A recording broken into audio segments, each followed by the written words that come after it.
Hello दोस्तों, कैसे हैं आप सभी लोग। तो सीडीपी की क्लास को कंटिन्यू करते हुए और क्लासेस आपको कैसी लग रही हैं कमेंट सेक्शन में ज़रूर बताएं। और पीडीएफ नोट्स मॉडल पेपर को प्राप्त करने के लिए और एवरेज और हिस्ट्री की ई बुक प्राप्त करने के लिए आप हमारा टेलीग्राम चैनल ज्वाइन कर सकते हैं, जिसका लिंक मैंने डिस्क्रिप्शन में दे दिया है। फिलहाल हम क्लास को शुरू करते हैं और लास्ट में आप लोग अपना स्कोर ज़रूर बताएँ कि आपने कितना किया है।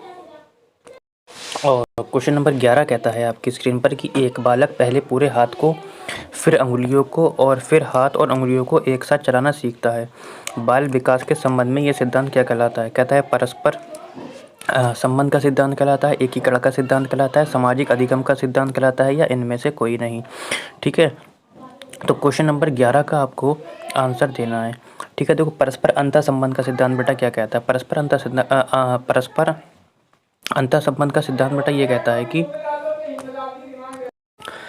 अंतर संबंध का सिद्धांत बेटा कहता है कि यदि विकास के किसी पक्ष में भी अगर समस्या आती है, एक पक्ष में भी अगर समस्या आती है, तो उससे जुड़े सारे पक्ष में भी क्या आ जाती है, समस्या आने लगती है। जैसे कि ऐसा होता है कि मेरे दर्द केवल सर में होता है, लेकिन मैं बाकी सब जगह से तो ठीक हूँ, लेकिन फिर भी मैं कोई काम नहीं कर पाता हूँ। ठीक है, तो इसे बोलते हैं हम अंतर संबंध का सिद्धांत, लेकिन हमारा ये उत्तर नहीं है। सामाजिक अधिगम का सिद्धांत बेटा ये भी नहीं होगा, क्योंकि ये किसने दिया है, आपका वाइगोत्स्की ने दिया है। ये किसने दिया है, आपका वाइगोत्स्की ने दिया है। एकीकरण का सिद्धांत क्या कहता है बेटा, तो एकीकरण का सिद्धांत कहता है कि बालक पहले संपूर्ण अंग को और उसके बाद उसके विशिष्ट भागों को चलाना व प्रयोग करना सीखता है और बाद में उन भागों का एकीकरण सीखता है। तो इसे ही हम एकीकरण का सिद्धांत कहते हैं। ठीक है, क्वेश्चन नंबर 12 कहता है कि शिक्षा का रुचि का सिद्धांत बताता है कि, ठीक है, तो शिक्षा का रुचि का सिद्धांत क्या बताता है। पहले आपको ये बताना है कि शिक्षार्थियों की जिस कार्य में रुचि नहीं होती है उसे वे मन लगाकर नहीं करते हैं, और रुचि से शिक्षार्थियों का जीवन संवरता है। शिक्षकों को शिक्षार्थियों में सीखने की रुचि पैदा करनी चाहिए।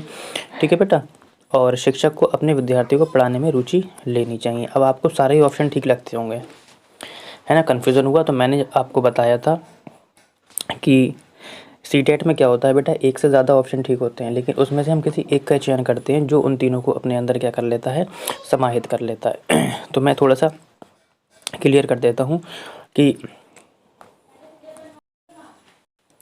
देखो रुचि का सिद्धांत कहता क्या है, पहले ये समझ लीजिए आप लोग।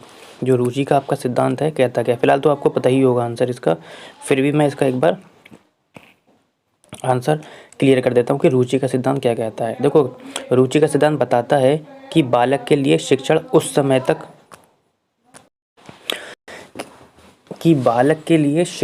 समय तक कारगर नहीं होगा, चाहे आप कितनी भी मेहनत कर लें तब तक कारगर नहीं होगा जब तक उसमें सीखने के लिए रुचि जागृत ना हो बेटा। ठीक है,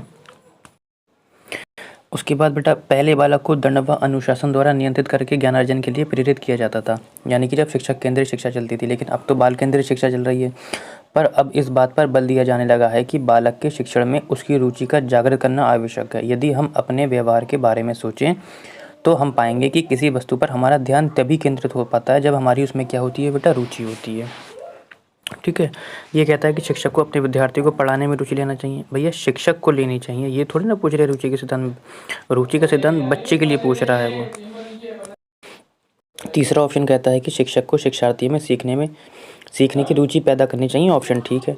रुचि से शिक्षार्थियों का जीवन संवरता है, ऐसा थोड़ा नहीं है, संवरता है मान लेते हैं होता है, और शिक्षार्थियों की जिस कार्य में रुचि नहीं होती उसे वे मन लगाकर नहीं करते हैं। सबसे बेस्ट ऑप्शन जो है आपका क्या है, पहला वाला है। ठीक है, ऑप्शन नंबर क्या हो जाएगा, 1 हो जाएगा।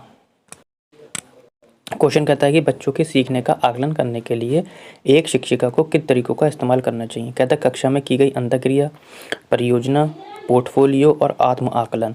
देखो बेटा बच्चों को सीखने का आकलन करने हेतु एक शिक्षिका को कक्षा में क्या करना चाहिए, अंतःक्रिया, शिक्षा संबंधित परियोजनाएं और आपका पोर्टफोलियो और आत्म आकलन आदि तरीकों का प्रयोग करना चाहिए, तथा साथ ही एक शिक्षिका को उपरोक्त बातों का ध्यान देने के अतिरिक्त अधिगम की गुणवत्ता पर भी विशेष ध्यान देना चाहिए। यानी कि इन सब के अलावा भी क्या करना चाहिए कि अधिगम की गुणवत्ता पर भी ध्यान देना चाहिए। ठीक है बेटा, यानी कि आपका ऑप्शन नंबर ये भी ठीक है, परियोजना, आत्म आकलन, पोर्टफोलियो। ठीक बेटा, ऑप्शन नंबर हो जाएगा आपका 3। ठीक, क्वेश्चन नंबर 14 कहता है कि आनव 3 अंकों की संख्याओं का जोड़ करने में अकेले संघर्ष करता है, किंतु शिक्षिका की मदद से वे ऐसा करने में सक्षम है। लेब वाइगोत्स्की के सिद्धांत के अनुसार ये क्या दर्शाता है? बहुत ही प्यारा क्वेश्चन है आपका। कहता है समीपस्थ विकास का चित्र और परिपक्वता, प्रतीकवाद और पुनर्वलन। ठीक है, तो बेटा मैंने आपको बताया था कि वाइगोत्स्की के ZPD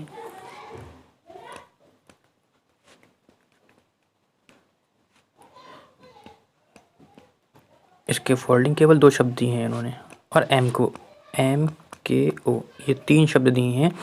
ठीक है बेटा, देखो बेटा MKO क्या कहता है?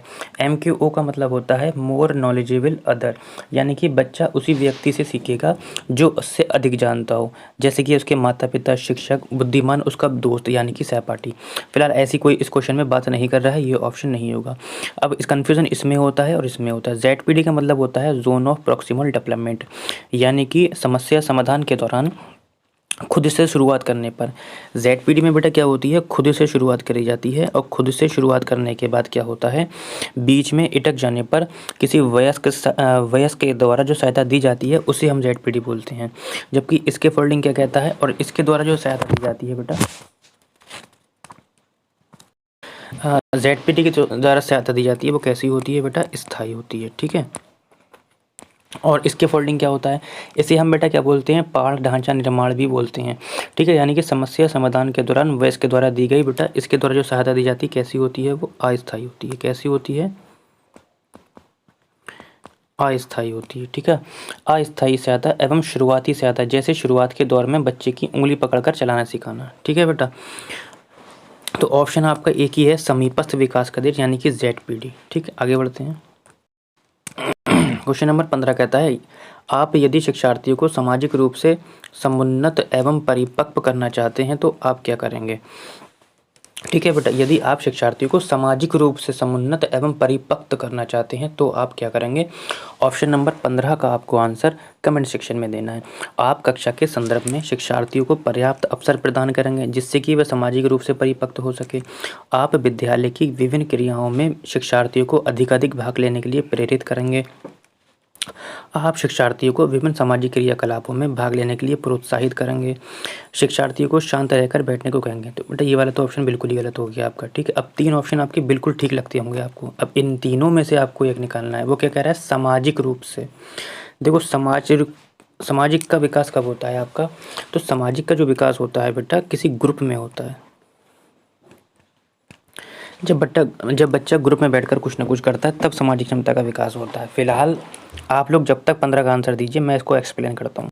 देखो बेटा, यदि आप शिक्षार्थियों को सामाजिक रूप से समुन्नत एवं परिपक्व चाहते हैं तो आप विद्यालय की विभिन्न क्रियाओं में शिक्षार्थियों को अधिक भाग लेने के लिए प्रेरित करेंगे। इससे क्या होगा? बच्चा संपर्क में आएगा, और जब संपर्क में आएगा तो सामाजिक रूप से समुन्नत परिपक्व होना सीख जाएगा। ठीक है, तो ऑप्शन नंबर जो आपका बेस्ट हो जाएगा, आप विद्यालय में अधिक भाग लेने के लिए कहेंगे। ठीक बेटा, आगे बढ़ते हैं। अब आप सोचते हो सर ये क्यों नहीं होगा? यहाँ पे बोला है उसने कि सामाजिक क्रियाकलापों में, यानी कि सामाजिक क्रियाकलाप यहाँ पे विद्यालय की बात नहीं की गई है, बाहर की बात की गई है। बच्चा जो है बाहर सही से इसलिए नहीं सीख पाएगा, ठीक, क्योंकि उसके साथ ही वहाँ पर नहीं होंगे। बड़े भी हो सकते हैं, छोटे भी हो सकते हैं, बड़े बूढ़े भी हो सकते हैं। ठीक है, तो इसलिए वहाँ पर ये वाला ऑप्शन नहीं चलेगा। स्कूल में क्या होगा कि उनके खुद के सहपाठी होंगे जिससे के साथ वो क्या होता है, बिल्कुल खुलकर बात कर सकता है, इसलिए ये वाला ऑप्शन लगाया मैंने आपका। ठीक बेटा, आगे बढ़ते हैं। कहता है कि एक शिक्षक को ऐसी गतिविधियों की रूपरेखा तैयार करनी चाहिए जो डैश को बढ़ावा दें। निराशा को, देखो बेटा निराशा गलत है। मात्र रटन, देखो ये भी गलत हो गया। मैंने कुछ टैग वर्ड आपको बताए थे कि रट्टा मानना हो गया, निराशा, ये सब नेगेटिव वर्ड होते हैं, साइड में काट दें। अब 2 बचते हैं, अभिसारी, अपसारी। अभिसारी का मतलब क्या होता है कि बेटा कोई भी चीज़ एक ही जगह पर आकर टिक जाना, यानी कि एक ही तरीके से सोच पाना। तो एक ही तरीके से अगर बच्चा सोच पाएगा तो ये भी गलत है। जबकि अपसारी का मतलब होता है बेटा कि खुला अंत वाला। क्या बेटा? खुला अंत वाला, यानी कि एक से अलग अलग तरीके से सोच पाना, यानी कि आपका ऑप्शन हो जाएगा अपसारी चिंतन। ठीक, आगे बढ़ते हैं। क्वेश्चन नंबर 17 कहता है कि प्रगतिशील शिक्षा की विशेषता नहीं है। याद रखना है, बोल रहा है विशेषता नहीं है।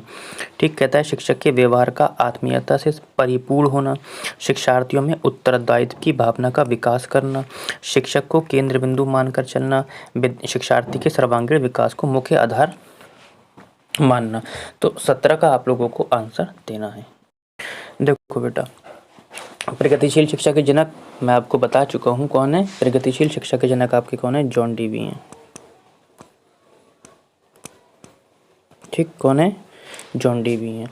ठीक, देखो, शिक्षक के व्यवहार का आत्मीकरण से परिपूर्ण होना, बिल्कुल आत्मीयता से परिपूर्ण होना ज़रूरी है, ये विशेषता है। शिक्षार्थियों में उत्तरदायित्व की भावना का विकास करना, बिल्कुल पॉजिटिव है। कहता है कि शिक्षक को केंद्र मानकर, यही गलत हो जाएगा। शिक्षक को केंद्र मानकर क्यों मैंने काटा? क्योंकि कौन सी शिक्षा चल रही है बेटा? बाल केंद्रित। ठीक, इसलिए ये वाला ऑप्शन कट गया। ये भी ठीक है आपका। ऑप्शन नंबर इसलिए क्या हो जाएगा आपका? 3 वाला हो जाएगा। ठीक है।